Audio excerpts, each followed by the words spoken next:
अस्सलामुअलैकुम वरहमतुल्लाहि वबरकातुहू। मैं हूँ मोहम्मद इरफ़ान मुल्तानी, आपसे मुखातिब। अल्लाहुम्मा सल्लि अला सय्यिदिना व मौलाना मुहम्मद व अला आलि सय्यिदिना व मौलाना मुहम्मद व बारिक वसल्लिम सुम्मा सल्लि अलैहि।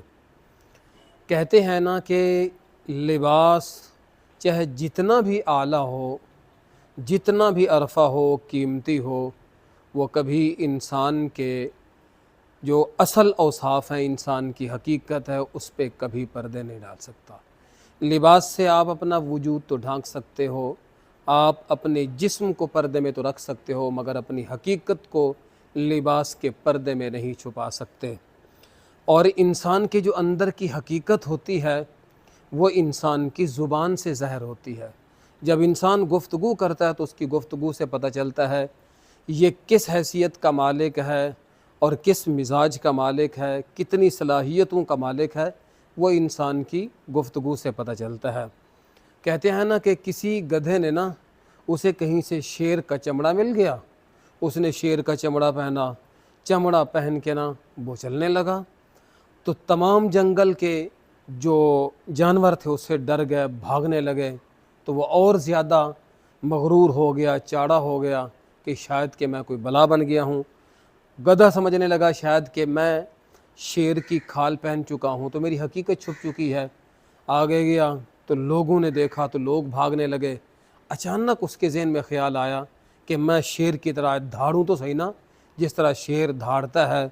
तो जैसे उसने धाड़ना ही शुरू किया तो उसके मुंह से गधे की आवाज़ निकली, बजाय शेर के ना गधे की आवाज़ उसके मुंह से निकली। लोग उसकी हकीकत को समझ गए और ऐसा डंडों से उसे मारा कि उसकी तबीयत जो है वो साफ़ कर दी। इसलिए इंसान की हकीकत इंसान की गुफ्तगू से ज़ाहिर होती है, इंसान की हकीकत इंसान की बातों से ज़ाहिर होती है। कहते हैं ना कि एक बुज़ुर्ग थे, बड़े आलिम थे, पढ़ा रहे थे लोगों बच्चों को, शागिर्द का हल्का अहबाब लगा हुआ था, महफ़िल सजी हुई थी, पढ़ा रहे थे। अचानक एक आदमी आया, सर पे बड़ी दस्तार थी और उसने बड़ा जुबा पहना हुआ था, हाथ में इतनी बड़ी तस्बीह थी, आसा था और एक बड़ी वजी शक्ल लेके आया।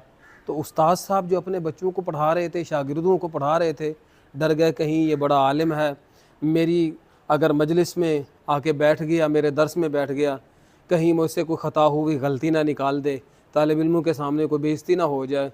तो उसने तालिब इल्मों का कहा चलो जी जाओ, जो सबक दिया है वही याद करके ना कल सुनाना। बस वो हज़रत आके बैठे तो हज़रत से पूछा, हज़रत जी आपका इसमें गिरामी क्या है? तो उसे ये भी पता नहीं था कि इसमें गिरामी क्या होता है। तो उन्होंने कहा इसमें गिरामी क्या है? तो वो खामोश बैठे हैं। कहा जी आपका नाम क्या है? उन्होंने कहा जी जनाब मेरा नाम जूशिब, मेरा नाम है जूशिब। तो यूसुफ़ को जो देहाती लोग होते हैं, अनपढ़ किस्म के लोग होते हैं, वो जूशिब बोलते हैं। तो उस्ताद ने तालिब इल्मों को बुलाया, भाई आ जाओ सबक पढ़ लो, ये जूशिब है। तो मतलब ये है कि जब इंसान बोलता है तो उसकी हकीकत ज़ाहिर हो जाती है कि ये कितनी सलाहियतों का मालिक है, इसके अंदर क्या चीज़ है और इसका जहन किस कदर भरा हुआ है, इसके जहन में क्या चीज़ है, दिलो दिमाग में क्या चीज़ है। तो इसलिए मुँह जो है वो एक दरवाज़ा है जिससे चीज़ें निकलती हैं, हकीकत ज़ाहिर होती है। तो लिहाजा कभी भी आला लिबास, फ़ाखिराना लिबास, कीमती लिबास या ऐसा बनावटी और तसन्नो का जो लिबास होता है कभी इंसान की हकीकतों पे पर्दे नहीं डाल सकता। इसलिए बेहतरी यही है कि अपनी हकीकत को छुपाने की कोशिश ना की जाए। बात अच्छी लगी है लाइक कीजिए, शेयर कीजिए, फॉलो कीजिए ताकि हर आने वाली वीडियो आप तक पहुँच सके। अस्सलामु अलैकुम वरहमतुल्लाहि वबरकातुहू।